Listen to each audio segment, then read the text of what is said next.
नमस्कार साथियों, देखिए एक बहुत ही बड़ा अपडेट जो अपर आईडी से रिलेटेड प्राप्त हुआ है वो हमने ऑफिशियल वेबसाइट से डाउनलोड किया है।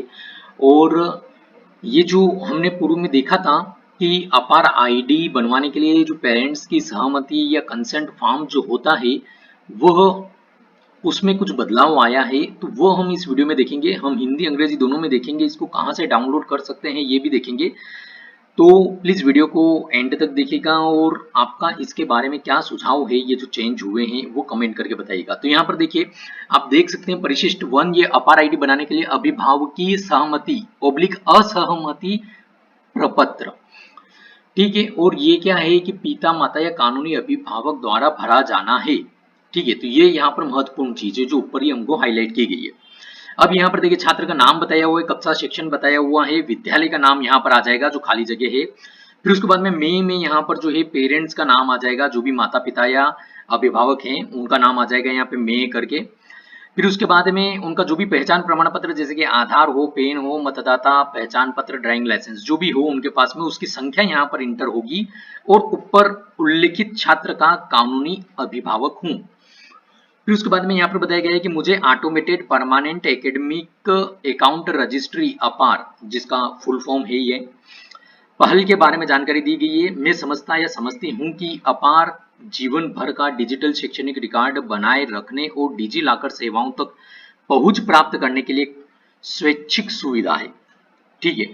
फिर उसके बाद में यहाँ पर कृपया नीचे दिए गए विकल्पों में से एक का चयन करें अनिवार्यतः। फिर उसके बाद में विकल्प क में बताया है मैं सहमति देती हूँ। मैं स्वेच्छा से अपनी संतान के अपार संख्या वैकल्पिक सरकारी जारी पहचान प्रमाण PIC संख्या जो है ये यहाँ पर दी गई है को शिक्षा मंत्रालय के साथ अपार आईडी बनाने और डिजी लॉकर खाता खोलने के उद्देश्य से साझा करने के लिए अपनी सहमति देता या देती हूँ। मैं शिक्षा मंत्रालय को अधिकृत करती हूँ कि वह मेरी संतान के आधार संख्या यदि ऊपर प्रदान की गई हो का उपयोग UDIS के साथ प्रमाणीकरण के लिए करे। मैं समझती हूँ कि आधार संख्या को मास्क किया जाएगा और गोपनीय रखा जाएगा।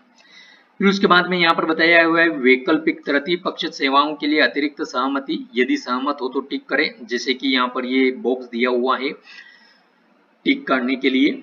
मैं यह सहमति भी देती हूँ कि मेरी संतान के शैक्षणिक डेटा का उपयोग प्रत्यक्ष लाभ सेवाओं जैसे छात्रवृत्ति पोर्टल और मूल्य वर्धित सेवाओं जैसे प्रतिभा या कौशल पहचान एजेंसियों भर्ती के लिए किया जा सके।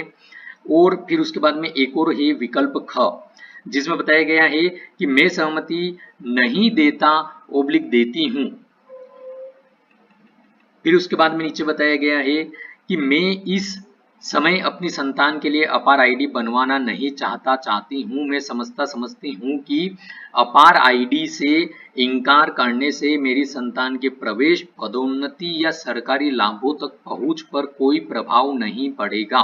माता पिता द्वारा घोषणा, मैं समझती हूँ कि भविष्य में किसी भी समय में विद्यालय को अनुरोध देकर या निम्नलिखित ईमेल पर संपर्क करके अपनी सहमति वापस ले सकता या सकती हूँ या उसमें संशोधन कर सकता या सकती हूँ। फिर उसके बाद में दिनांक, स्थान, ये माता पिता अभिभावक के हस्ताक्षर आ जाएंगी। फिर उसके बाद में यहाँ पर विद्यालयों के लिए दिया गया है कि UDIS प्लस डेटाबेस में सहमति की स्थिति दो, यहाँ पर जो है चेक बॉक्स के लिए ये लगाए गए हैं कि एक तो सहमति यदि दी जाती है तो इस पे टिक किया जाएगा, आईडी बनाने की प्रक्रिया के लिए आगे बढ़ाएं। और दूसरा जो है यदि सहमति अस्वीकार मतलब नहीं दी जाती है तो इस पे टिक किया जाएगा और सहमति अस्वीकार प्रणाली में अस्वीकृत के रूप में अंकित करे, प्रक्रिया न करे।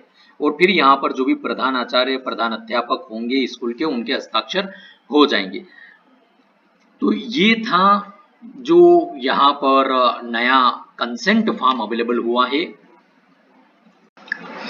ये यहाँ पर फॉर्म को अंग्रेजी में भी देख लेते हैं। एनेक्स 1 दिया है parental consent oblique refusal form for upper ID generation, ठीक है। ये यहाँ पर वो की वही बात है, लेकिन वो फॉर्म हिंदी में था और ये फॉर्म जो है अंग्रेजी में है।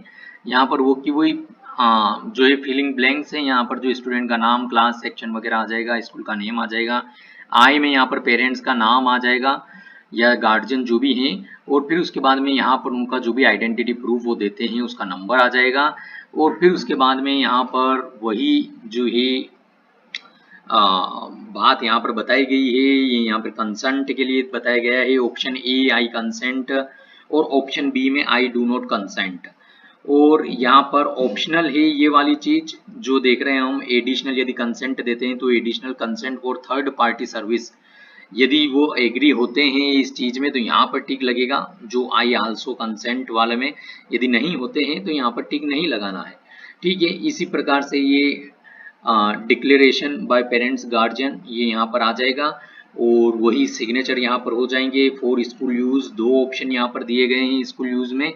Status of consent in view dice plus database, पहला वही कंसेंट गिवन के केस में आगे जो अपर आईडी जनरेट के लिए जो है प्रोसेस करना है, और यदि कंसेंट रिफ्यूज्ड होती है तो ये इसको टिक लगा करके डू नॉट प्रोसेस जो है ये रहेगा, मतलब उसमें टिक करना है mark is denied in system do not process. फिर उसके बाद में यहाँ पर सिग्नेचर मतलब ऑनलाइन ये प्रोसेस के लिए बताया गया है, यहाँ पर mark is denied in system do not process. फिर यहाँ पर सिग्नेचर रहेगा जो भी एचएम प्रिंसिपल वगैरह है उनका।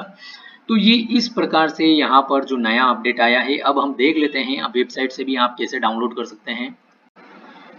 ये देखिएगा यहाँ पर हमको जो अपार की वेबसाइट है apar.education.gov.in, उसमें ये यहाँ पर हमको अपार पेरेंटल कंसेंट फॉर्म इंग्लिश ये यहाँ पर डाउनलोड का ऑप्शन जो अवेलेबल है। इसी प्रकार से ऊपर हम लैंग्वेज चेंज करके हिंदी या अन्य भाषाओं में भी इसको जो दी गई है उसमें उपलब्ध है, उसमें डाउनलोड कर सकते हैं। ये रिसोर्सेस हैं उसके अंदर से ये यहाँ पर हमको जो अभी वर्तमान में जिस दिन हम ये वीडियो बना रहे हैं उस दिन की स्थिति में जो कंसेंट फॉर्म दिया गया है वो हम आपको बता रहे हैं।